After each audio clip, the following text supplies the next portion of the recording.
사무엘서는 원래 산하는 아니에요. 한 권으로 붙여져 있었는데 나중에 마소라파가 읽기 편해서 반으로 쪼개놨어요. 사무엘서라고 하는 게 편한데요. 전통적으로 이런 단어가 어울려요. 왕의 기환. 그러니까 여호수아 시대 이후로 하나님께서 약속의 땅에 들어가게 하셨는데 사사기를 거치면서 하나님을 잃어버린, 참된 왕을 잃어버린 이스라엘 백성에게 다시 하나님이 왕으로 기원하시는 그 왕, 이스라엘 왕이 되심에 관해서 사울과 다윗 왕의 이야기를 통해서 하나님의 귀한 뜻들이 선포되어지고 있다라고 여겨지고 있습니다. 그런데 이 중차대한 메시지, 즉 하나님의 왕이 되신 그 메시지를 담은 이 사무엘서의 첫 번째 서두의 서두가 엮이는 가정의 사건으로 시작되고 있다는 것이죠. 오늘 본문의 줄거리를 잠깐 요약해 드리면 레위 지파의 이름난 대제사장 가문의 엘가나라는 자가 있습니다. 오늘 그의 조선 고조부까지 이름이 써 있는데 다 제사장 이름이었어요. 근데 그에게 그 분인나에게 아내가 둘이 있었다고 하지 않습니까? 분인나가 있었고 한나가 있었고. 그런데 분인나는 자녀가 있고 한나는 자녀가 없었습니다. 남편 엘가나는 자녀가 없는 한나를 불쌍히 여겨서 더 많은 관심을 보여주게 되죠. 하지만 이런 엘가나의 편애에 대해서 분인나가 질투하여 한나를 무척이나 괴롭히게 됩니다. 그래서 결국에 그 고통 참다 못해서 한나가 하나님 앞에 나아가 자신의 고통을 토로하게 됩니다. 하나님 자식을 주시면 이 자식을 하나님께 바치겠습니다는 서원을 통해서 결국은 한나가 아들을 낳죠. 그의 이름이 누구죠? 그래서 사무엘, 아들을 낳고 결국 사무엘 아들을 낳은 이후에 한나의 삶은 참 행복한 삶이 되었다. 이것이 오늘 본문의 요약이고 줄거리입니다. 그렇다면 오늘 본문은 우리에게 무엇을 먼저 말하려고 하고 있을까요? 엮이는 가정의 고통스러운 삶을 극복한 한 여인의 믿음, 그 인간 의지의 승리를 우리에게 가르쳐주고 있나요? 아니면 믿음의 기도를 통해서 자식을 얻은 기도의 승리가 우리에게 필요하다는 것을 또한 가르쳐주고 있나요? 아니면 엮이는 가정의 가슴 아픈 상황들을 이렇게 기록하면서 살펴봄으로써 가정의 행복, 믿음의 가정을 이루기 위해서 무엇들이 필요한가에 대한 교훈을 우리에게 가르쳐주고 있을까요? 이 셋 다 복음의 원리에 비추어서 살펴보면 그리 틀리는 주제는 아닐 것입니다. 하지만 하나님의 귀한, 왕의 귀한, 위대한 왕의 등극이라는 거대한 주제에 비추어 보면 사무엘서의 이러한 시작이 너무 개인사적인 일로 시작하지 않는가 이렇게 여겨질 수도 있습니다. 그러나 여러분, 엮이는 가정의 일로 시작한 사무엘서의 시작은 매우 위대한 신학적 주제를 담고 있는 매우 귀한 말씀이다라는 것이죠. 무엇보다 엮이는 가정, 그래서 그 가정의 그 불행사, 거기서 고통당한 한 개인사의 이야기는 한 개인, 한 가정으로 끝나지가 않습니다. 신앙교육의 실패로 타락의 타락을 거듭하여 그래서 더 이상 생명을 생산하지 못하는 영적 사망에 이른 사사기 이스라엘 백성의 죄를 대표하고 비유해주고 있다는 것이죠. 즉, 이 한나의 가정의 이야기를 통해서 하나님이 이스라엘 백성에게 이렇게 말씀하고 있는 것이죠. 너희가 이래서 망했거든 이라고 말씀하는 것입니다. 생명의 하나님의 선물인 그 자식을 통해서 오히려 자식 주심에 감사하지는 못하고 오히려 그것을 가진 것과 못 가진 것을 비교하며 질투하는 그 탐욕, 그리고 거기에 남편의 불균형적인 사랑, 편애, 기준이 없는 삶의 그 혼돈이 너희의 가정을 망쳤고 결국 너희의 백성과 너희의 그 이스라엘 모든 사람들의 삶을 다 망쳐버렸다라고 말씀하고 계시는 것이죠. 그러나 본문의 말씀은 너희가 이래서 망하고 있거든 이라서 여기서 멈추지 않고 있다는 것이죠. 사무엘서의 위대함은 바로 여기에 있습니다. 타락한 가정의 아내라는 자리에서 일어나, 그 고통의 자리에서 일어나 하나님 앞에 선 한나의 그 믿음, 즉 하나님께 대적하여 망해가는 백성의 그 자리에서 일어나 오히려 하나님의 은혜를 쫓아, 그 하나님의 그 가능성을 쫓아 일어선 자의 이야기를 통해서, 그래서 다윗을 통해서 영광을 받으셨던 만왕의 왕 하나님의 시대가 세워졌다라고 말하고 있는 것이죠. 즉 한 가정, 한 고통받는 개인의 이야기로 멈추는 것이 아니라 거기서 하나님의 가능성을 보고 믿음으로 일어섰던 한 여인의 믿음, 그러나 그것을 통해서 결국 새로운 시대가 시작되어가는 놀라운 그 축복의 일들을 오늘 말씀함으로 말미암아 이들에게 필요한 것이 무엇인지에 대해서 가르쳐주고 있다는 것입니다. 하나님의 귀환, 우리 인생의 왕의 귀환은 거룩하고 장엄하게 찾아오는 것이 아니라는 거예요. 아주 작은 사건마다 그러나 그 사건 속에 함께 하시는 그 하나님을 보고 그 하나님 앞에 바로 서기를 추구하는 그 작은 열정 속에서 하나님은 찾아오시고 우리의 왕으로 임재하신다는 것입니다. 할렐루야. 이게 바로 오늘 사무엘서의 서두가 우리에게 말해주고 있는 것입니다. 특별히 사무엘서는 아브라함을 부르신 사건과 예수님께서 이 땅에 오신 사건의 정 가운데 놓여져 있습니다. 왜 그렇게 여겨지냐면 이 세 사건의 공통점은 선택받은 여인과 그들의 출산을 통해서 구원의 백성들의 이야기가 진행되고 있기 때문입니다. 사라를 보십시오. 평생 자식을 낳을 수 없었던 자였습니다. 근데 그가 임신함으로 이스마엘이 제쳐지고 그가 낳은 이삭이 하나님의 선택 안에서 아브라함의 독자로 인정받아져 가는 일이 나타나게 됩니다.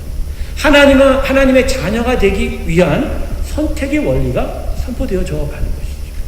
처녀로 임신할 수 없었던 마리아가 임신하여 성령으로 예수님을 낳음으로 그 예수 안에서 모든 인류의 죄인들이 참된 하나님의 백성이 되어가는 것이죠.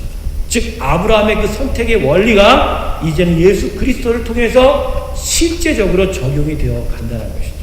그렇다면 이 한나의 이야기는 무엇인가?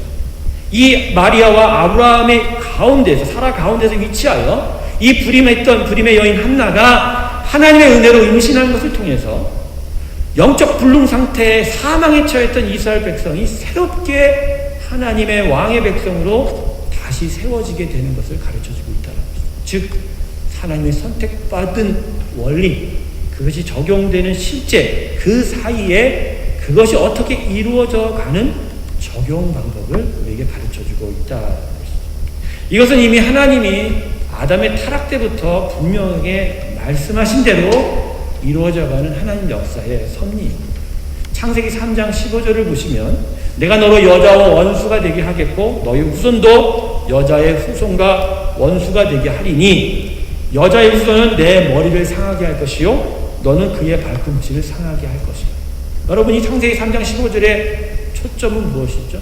결국 한 여인으로 태어난 예수 그리스도를 말미암아 사탄 권세들이 박살이 날 것이고 그러나 그 사탄의 마지막 발악 속에서 예수님은 십자가에 달리게 될 것이다 라는 것이죠.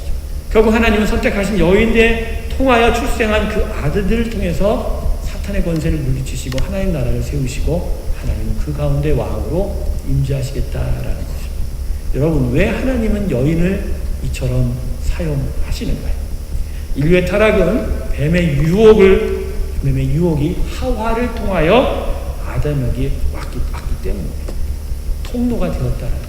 하와가 통로가 되었다는 것입니다. 그래서 거꾸로 선택한 여인들을 통하여 사탄에 대한 반격을 가하시는 것이다. 여인은 통로가 되고 그 여인의 후손인 남자를 통하여 하나님은 전쟁의 승리를 일으킨다. 이걸 문자적으로 해석하지 마세요. 여인은 축복의 통로요, 나는 싸운다. 이런 도식이 아닙니다.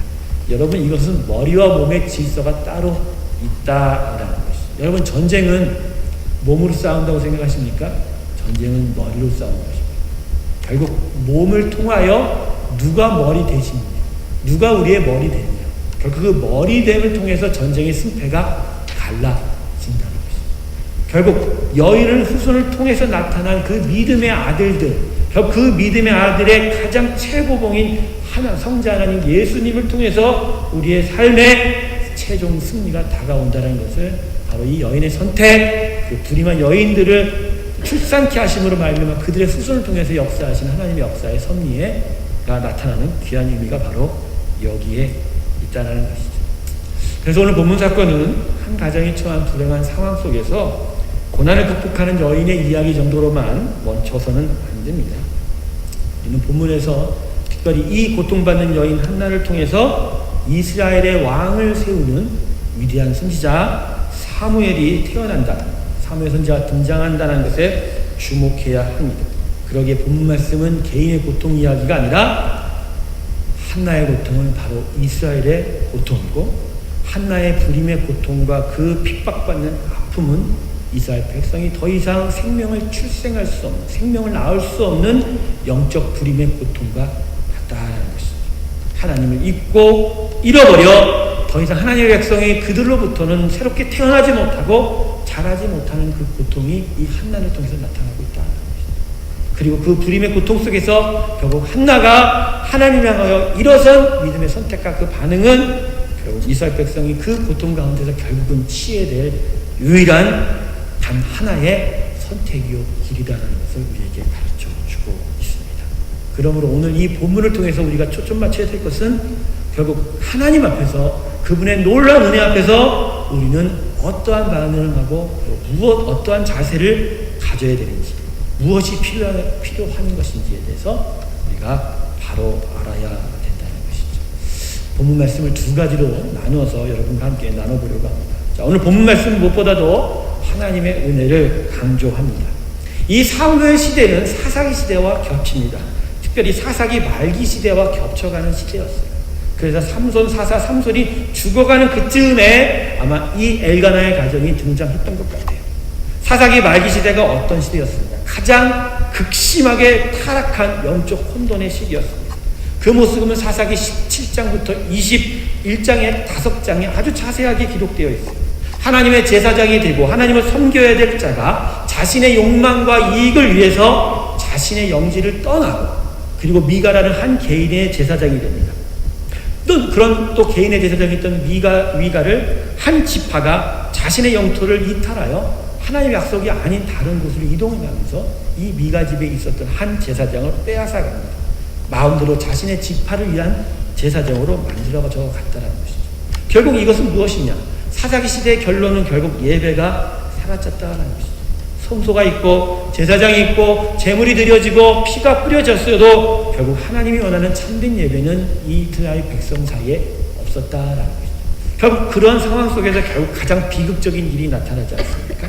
제사장의 첩이 강간을 당하자 베냐민 지파의 대부분의 남자가 이 강간당한 첩의 아내인 제사장의 흥분과 분노와 다른 11지파의 그런 감정적인 격파로 말미암아 대부분 남자가 도륙당하게 됩니다. 결국 남자 600명밖에 남지 않은 그 상황에서 정신 차리고 보니까 자신의 형제 지파가 다 멸절당하게 되거든요.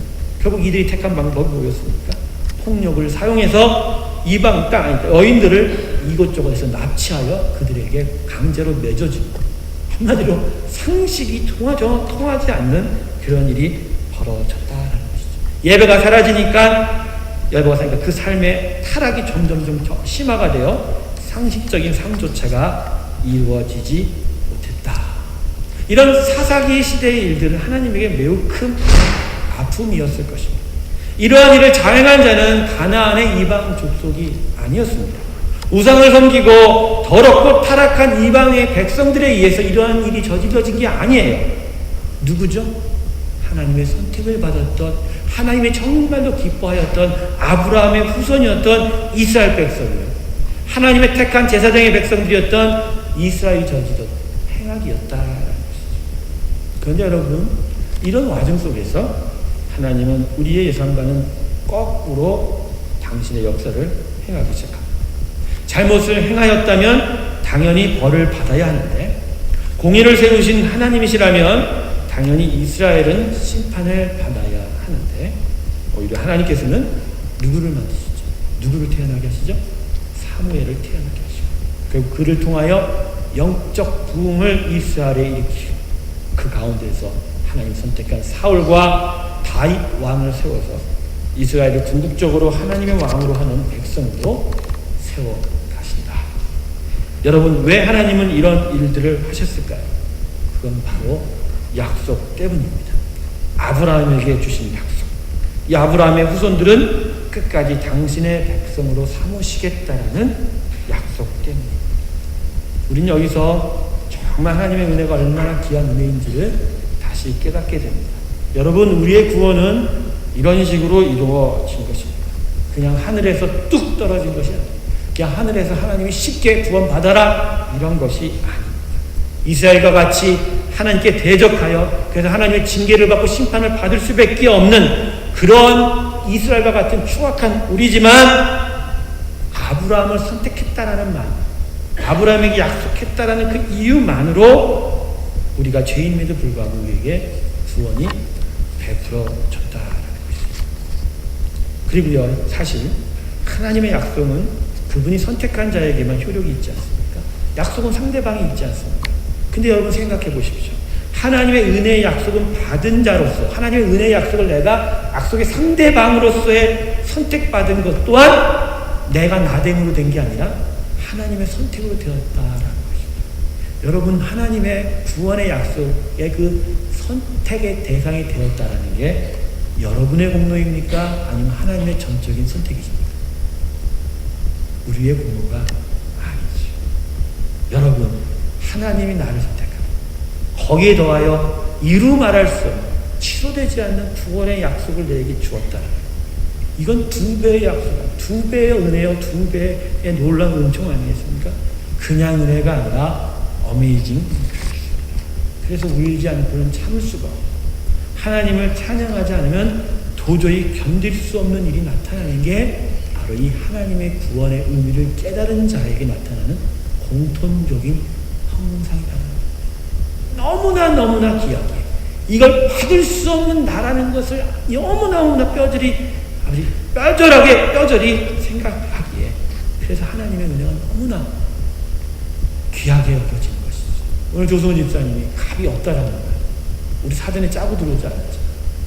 그러면서 저는 그랬어요. 이 예배 가운데 하나님이 당신의 구원의 은혜를 귀하게 여기게 만드시는 그 은혜가 있다는 걸 제가 느끼게 되었습니다. 근데 여러분, 우리가 지금 이런 하나님의 귀한 은혜를 어떻게 여기고 있냐라는 것입니다. 정말 값이 없는, 정말 그 어떤 것으로도 대체할 수 없는 가장 큰 보화로 여기고 있습니까? 아니면 정말 값싸게 여기고 있냐라는 것입니다. 은혜의 하나님 말씀 보기를 돌같이 여기고 있지 않습니다. 은혜의 하나님께 나와 얼굴 보여드리는 예배와 기도를 제가 이렇게 썼어요. 재미있게 예비군 훈련 정도로 생각하고 있지 않습니다. 한국엔 예비군 훈련 나가기 싫어서 얼마나 남성들이 이리 빼고 저리 빼고 나가도 그냥 무성의하게 서 있는 그 모습들. 여러분, 우리 자신을 한번 돌아보시죠. 정말 하나님의 은혜가 정말 귀하다면 우리의 모든 태도는 이렇지 않다라는 거죠. 이렇지 않다라는 거죠. 제가 순례배에서 함께 나눴던 예화인데, 여러분들이 쇼핑센터에서 카트를 끌고 장 볼 때는 절대 뛰어다니지 않습니다. 걸어 다니시지 않습니까? 이것저것 살펴보면서 그 카트를 끌고 걸어 다니지 않습니까? 영국은 그런 게 없어요. 근데 한국에는 그런 게 있지 않습니까? 자, 5분이면 마감입니다. 절반에 해드립니다. 이 소리를 듣는 순간 모든 여인네들은 카트를 끌거나 내비두거나 하염없이 그곳을 향하여 달려갑니다. 심지어 같이 갔던 아이도 놓고 달려갑니다. 이게 무엇이죠? 정말 원하는 것이 있으면 뛰어갑니다. 정말 원하는 것이 있으면 다 두고 갑니다. 정말 원하는 것이 있으면 거기를 향하여 눈을 집중하여 달려가고 있다. 여러분에게 있어서 하나님의 은혜가 가장 귀한 것이라면, 그래서 그 하나님의 은혜가 정말 귀한 값진 보화라면 그 보화가 있고 그 보화를 찾는 곳을 향하여 여러분은 지금 어떻게 가야 돼요? 뛰어가야죠. 그 뛰어가는 것을 막는 모든 무거운 짐과 얽매기 씌운 모든 짐들을 죄를 버려야죠. 그렇죠? 심지어는 내 옷까지 다 던지고 달려가야 되지 않겠습니까? 그런데 하나님의 은혜가 그렇게 귀하지 않은가 봐요. 하나님 말씀 보기를 돌같이 여겨요. 하나님에게 얼굴 보여드리는 일들을 예비군 훈련 정도로 여긴다. 그러기에 본문은 이런 하나님의 은혜에 대한 우리의 이런 자세에 대하여 우리의 반응을 더욱더 강력하게 촉구합니다. 이것이 오늘 두 번째의 은혜입니다. 본문은 한나가 남편 엘가나의 사랑을 2배로 받는 것에 분인나가 격동하여 한나를 괴롭히는 것으로 기록하고 있습니다. 언뜻 이 본문은 그래서 분인나는 매우 악한 여자야 라는 것을 우리에게 은연중에 가르쳐주고 있습니다. 네, 분인나는 악한 여인입니다. 가진 것으로 횡포를 부린다. 하지만 한 번 더 물어봅니다. 그렇다고 한나가 착할까요?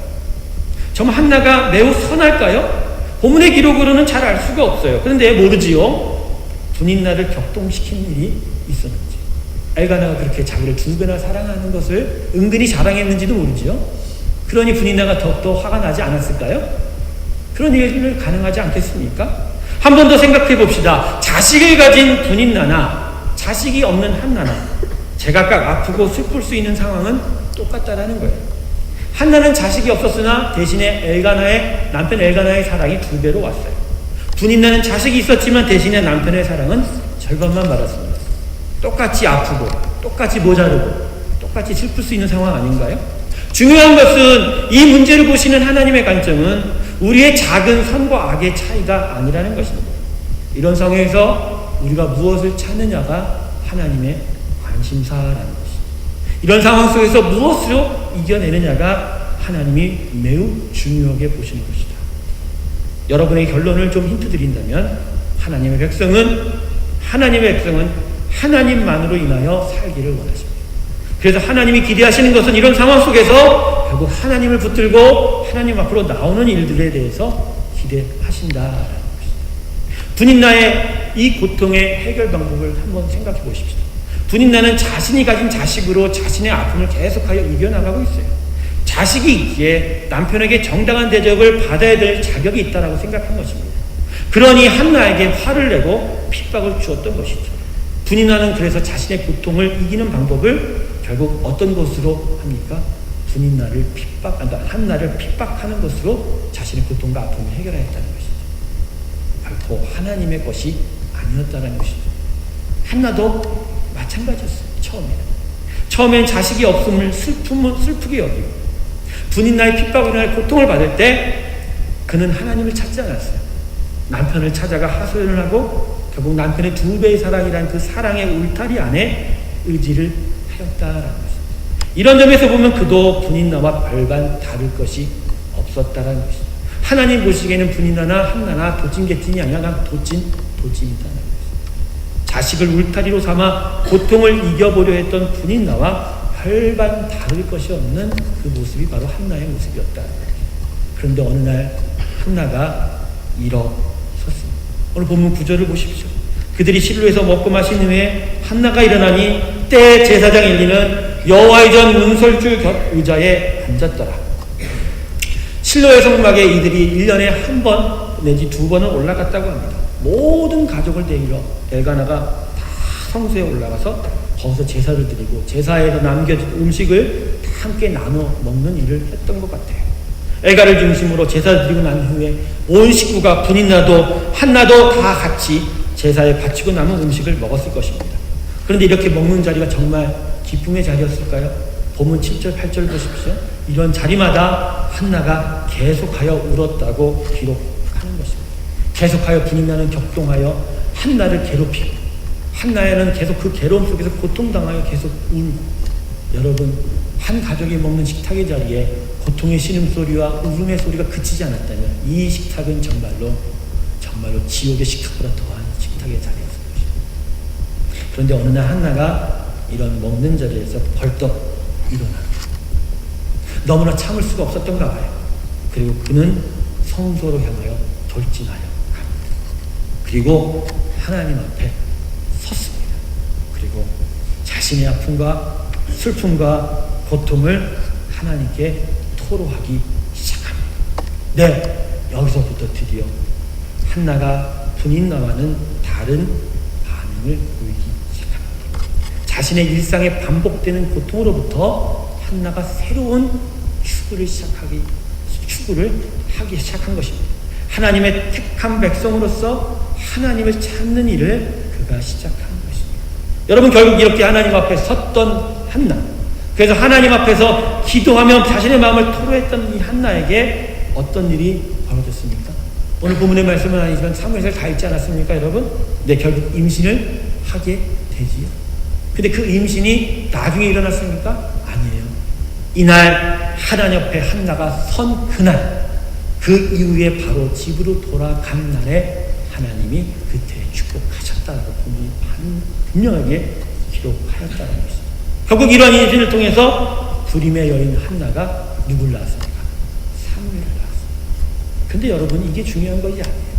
우리가 기도를 하고 우리가 믿음으로 무엇을 얻었다, 이게 중요한 것이 아니에요. 여러분, 우린 여기서 새롭게 믿음의 역사라는 것이 무엇인지를 해석해야 합니다. 오늘 본문은 아니지만 사무엘상 1장 18절을 보면 그가 하나님께 기도드리며 임신하기 전에 자신의 집으로 돌아가는 그때에 그의 모습을 이렇게 기록하고 있습니다. 다시는 그의 얼굴에 수색이 없더라, 슬픔이 없더라, 두려움이 없더라, 고통이 없더라 라고. 하나님 앞으로 달려가 그분 앞에 섰을 때 하나님이 한나에게서 무엇을 가져갔나요? 슬픔과 아픔과 고통을, 그의 죄를 다 가져가시고 대신에 한나의 마음 가운데 무엇을 주셨습니까? 평강을 집어넣어 주신 것이죠. 여러분, 왜 한나에게 사무엘을 낳은 것보다 이 평강을 얻어서 다시는 슬퍼하지 않는 것이 왜 그렇게 중요한 것입니까? 여러분, 아들을 주면 나신으로 바치겠다고 서원하면 뭐합니까? 아들 낳은 후에 그 약속 잊으면 나띵인데요. 나띵이지 않습니까? 그런데 한나는 아들을 얻기 전에 이미 하나님의 평강을 체험하고 그리고 그 믿음으로 자라나기 시작하고, 그래서 결국 그 믿음의 열매로 약속을 하나님 앞에 온전히 지키게 돼요. 그래서 결국은 젖된 사무엘을 성소에 그냥 드리게 되는 일을 행하게 됩니다. 결국 그렇게 믿음으로 바쳐진 사무엘이 이 어머니의 믿음 안에서 하나님의 주신 사명대로 살아가는 하나님의 위대한 종, 그 선지자 사무엘이 되었다라는 것입니다. 사랑하는 여러분, 하나님을 향하여 가서 그분 앞에 선 한나의 믿음의 도전은 한 개인의 슬픔과 고통을 해결하는 일로 멈추지 않는다라는 거예요. 선대의 신앙교육이 사라져서 선대의 믿음 없는 삶 속에서 결국 그 자녀와 후손들이 결국엔 영적 사망의 상태에 이르게 된 이스라엘에게 한나의 이 작은 믿음의 섬, 하나님 앞에 섰던 이 도전이 이스라엘 백성에게서는 역사의 한 분기점이 되었다라는 것입니다. 사라를 통해서 아브라함에게서 이삭으로 이어지는 하나님의 선택의 부르심의 역사가 시작이 되었어요. 마리아를 통해서 타락한 아담의 시대가 가고 예수를 통하여 모든 죄를 위해 죽으신 기가 막힌 하나님의 은혜의 시대가 시작이 되었다는 것이죠. 그리고 하나님 앞에 일어선 작은 여인 한나를 통해서 이스라엘이 하나님을 왕으로 섬기는 참된 백성의 삶으로 거듭나게 되었다는 것입니다. 복음의 역사가 여러분 이런 것입니다. 예수님이 하나님의 역사를 바로 이와 같이 이루셨어요. 예수님은 모든 인류의 죄와 타락 앞에서, 그리고 그것을 위하여 십자가의 모진 고난 앞에서 절대로 다른 길을 찾지 않고 절대로 다른 방법을 구하지 않았다는 것입니다. 그분은 회피하지 않고 일어서서 주님 하나님 앞에 섰습니다. 겟세마네 동산에서 하나님 앞에 섰습니다. 그리고 거기서 자신의 모든 심정을 토로할 때 하나님은 그 아들에게 평강을 주시고, 육체의 고난은 있을지언정 내가 너를 끝까지 지키리라는 약속을 그의 마음에 주셨다. 거기서 하나님의 구원의 약속, 놀라운 십자가의 사건이 나타나기 시작합니다. 그래서 여러분, 복음은 우리에게 이가 같이 할 것을 강력하게 요청합니다. 우리가 살고 있는 삶의 자리가 어떤 자리고, 그 자리가 고통의 자리든지 슬픔의 자리든지 아픔의 자리든지 아니면 정말 즐거운 자리든지 그 자리에서 오직 하나님을 향하여 일어서기를 요청합니다. 할렐루야. 일상에 반복되는 타락과 게으름과 무지 앞에서 예수님의 순종을 받아 본받아 일어서기를 요청합니다. 가진 것을 이용하여 남에게 의지하려고 하는 그 어리석은 일들로부터 벗어나 오직 순종의 십자가를 생각하며 하나님 앞에 일어서기를 요청하는 것입니다. 할렐루야. 복음이 바로 이런 거예요. 그냥 은혜 준다고 감나무 밑에 누워있게 하는 것이 아닙니다. 내가 너에게 은혜를 줄 터이니 너는 내 은혜 앞으로 나오라고 요청하는 것이죠. 하나님의 은혜가 앞에 있어도 그 은혜의 자리로 나오지 못한다면 결국 그 은혜는 우리에게 주어지지 않는다는 것입니다. 사랑하는 성도 여러분, 하나님의 백성은 하나님에게만 반응하며 사는 자들입니다. 결국 구원이라는 것은 하나님 앞에만 서겠다라는 약속으로 우리에게 온전함을 이루어가는 것이죠. 여러분, 성경은 우리에게 이렇게 얘기합니다. 하나님의 은혜를 쫓아 일어선 자를 통해서 결국 하나님이 왕이 되고 결국 그 왕의 역사가 우리 인생 가운데 나타나게 되었다. 저는 너무 슬퍼요. 여러분, 이 예배 가운데서도 지금 하나님 앞에 선자가 있고 아닌 자가 있기 때문에, 지금도 잡담하는 자가 있고 지금도 딴 생각하는 자가 있고, 아니 이 예배를 자리를 벗어나서 다른 곳에 가 있는 자가 있다는 거죠.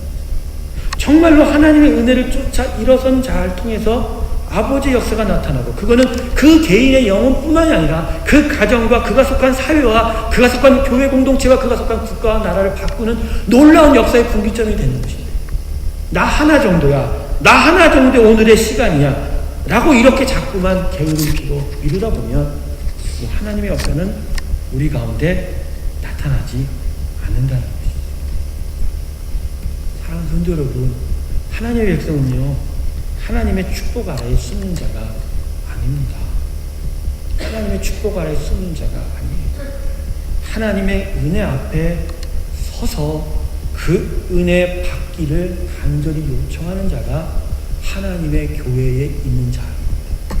여러분, 이거 문제예요. 우리가 교회 안에 들어와 이 교회 공동체 안에서 숨는 것으로 만족한다. 그냥 내가 이 교회에 있으면 되는 것 같아요. 그냥 내가 이 교회에 자리 잡고 있으면 하나님의 은혜 받는 거 아니야? 그냥 내가 이 교회의 공동체원이 됐다라는 것만으로 나에게 구원이 오는 거 아니야? 라고 생각하고 있다는 것이죠. 여러분 기억하세요. 숨는 건 살아있는 게 아닙니다. 여러분, 이와 같아요. 은혜는 빛과 같아요. 그 빛이 나를 비추어야 돼요. 그런데 그 빛이 붙여 있어도 결국은 텐트 쳐놓고, 결국 빛가림막을 쳐놓고 그 뒤에 머물러 있으면 여전히 어두움이 그에게만 있는 거지 빛이 오는 건 아니지 않습니까? 우리 교회에 모든 믿는 자의 신자 성도들의 그 삶 가운데 이러한 일들이 거의 대부분이다. 사랑하는 성도 여러분, 교회 안에서 숨지 마십시오. 교회는 구원을 주지 않습니다. 복음이 구원을 줍니다. 할렐루야. 말씀이 구원을 줍니다. 할렐루야. 그것을 일으키신, 그것을 우리에게 주신 하나님의 은혜가 우리에게 구원을 줍니다. 교회는 구원받은 자들이 모여 서로가 돕고 도와 그 구원의 온전함을 서로 도와가는 것이지 구원의 시작점은 아니라는 거예요. 그런데 여러분 착각합니다. 교회가 구원 다 주는 줄 알고 있다는 것이. 건물에 매이지 마십시오. 장소에 매이지 마십시오. 외형에 매이지 마십시오. 그것 때문에 에스겔서의 환상이 나타났습니다. 성령께서 예루살렘 성전에서 빠져나가는 환상을 에스겔에게 보여준 거예요. 너희가 이 장소로만 인하여 구원받을 것을 확신하였느냐? 내 영이 이 성전에서 빠져나가는 이곳에 내가 여기 너희와 함께 하느냐? 내가 없는 곳에 예배가 있느냐? 내가 없는 곳에 구원이 있느냐? 내가 없는 곳에 능력이 있느냐? 내가 없는 곳에 은혜가 있느냐? 하나님은 그렇게 가르쳐주신 거예요. 그리고 그 하나님의 영이 어디로 가죠? 마른 뼈의 땅으로 갑니다. 마른 뼈다귀가 가득한 땅으로 가서 살을 입히고 힘줄을 입히고 호르몬을 주고 피와 관절을 만들고 결국 거기에 영이 들어가 산 백성 하나님의 군대를 만들어내십니다. 할렐루야. 성전에 일어났습니까? 광야에서 일어났습니다. 광야의 그 마른 땅에서 일어났습니다. 마른 뼈의 땅 산지에서 일어났다는 거죠. 그것은 하나님은 결국 자신을 찾는 자 앞에 나타난다는 것이죠. 여러분, 하나님을 찾으셔야 합니다. 하나님 앞에 서셔야 합니다. 하나님 앞에 바로 서셔야 합니다. 여러분의 삶의 지금 상황이 어떠했든 간에 그거 다 내려놓고 하나님 앞에 벌떡 일어나 그 앞에 서십시오. 그분 앞에 서십시오. 한나처럼 서십시오. 그리고 하나처럼 하나님께 부르짖으십시오. 거기서 여러분뿐만이 아니라 여러분의 가정과 여러분이 속한 모든 공동체인들의 하나님 역사가 시작될 것입니다. 여러분, 다른 길도 있다라는 허상 희망을 갖지 마세요. 절대 갖지 마세요. 여러분, 우리의 삶은 회전목마와 같습니다. 회전목마는 재밌는 곳이에요. 사람을 속여요. 회전 목마를 탈 때 재미가 어디에 있습니까? 말이 우아래로 움직이는, 마치 말을 탄 것처럼 높이도 됐다가 낮아지기도 한다. 그리고 앞으로 나아가는 것 같아요. 회전 목마가 돌아가니까. 그러나 실제로 회전 목마가 말 타는 겁니까? 조금만 있으면 압니다. 제자리로 돌아왔네.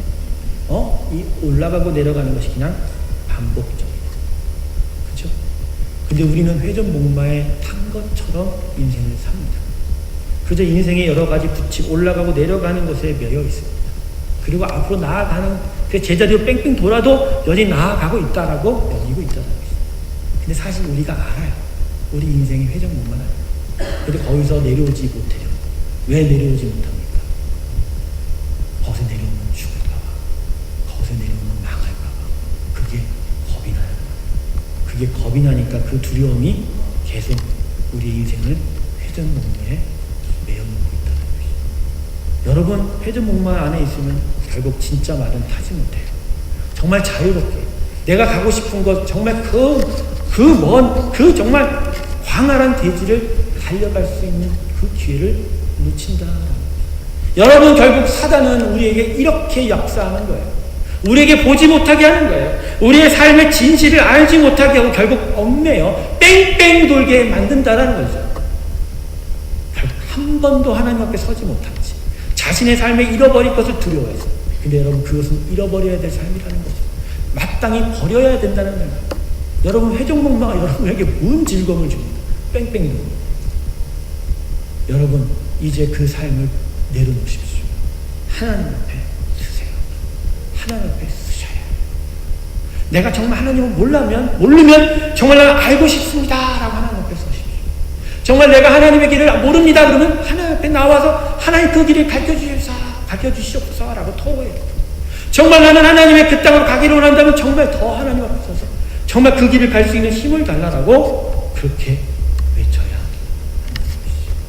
사랑하는 성도들, 이제 하나님 앞에 섭시다. 여러분의 삶의 묶인 그 초라하고 그 진리가 아닌 그 허상의 그 삶 속에서 내려오세요. 그리고 이제 하나님 앞으로 돌진하여 나아가세요. 앞에 서십시오. 서시면 거기서 아버지의 역사가 나타나기 시작합니다. 하나만 더 붙이게. 이렇게 쳐다보면, 이렇게 들여다보면 저분에게 필요한 건 딴 게 아니에요. 돈도 관계도 여러 도움이 아니에요. 그분이 하나님 앞에 서면 해결될 수 있는 게 100%인데 그 길을 안 나온다. 그 길을 그 앞에 못 선다. 기억하세요. 이스라엘 역사의 분기점이 이 한나의 일어선 때문에 나타났다. 하나님 앞에 그가 섰을 때부터 이스라엘 백성이 회복되기 시작했다. 여러분, 이 귀한 믿음의 도전이 여러분 가운데 있기를 주님의 기도하시겠습니다. 감사하신 하나님 아버지,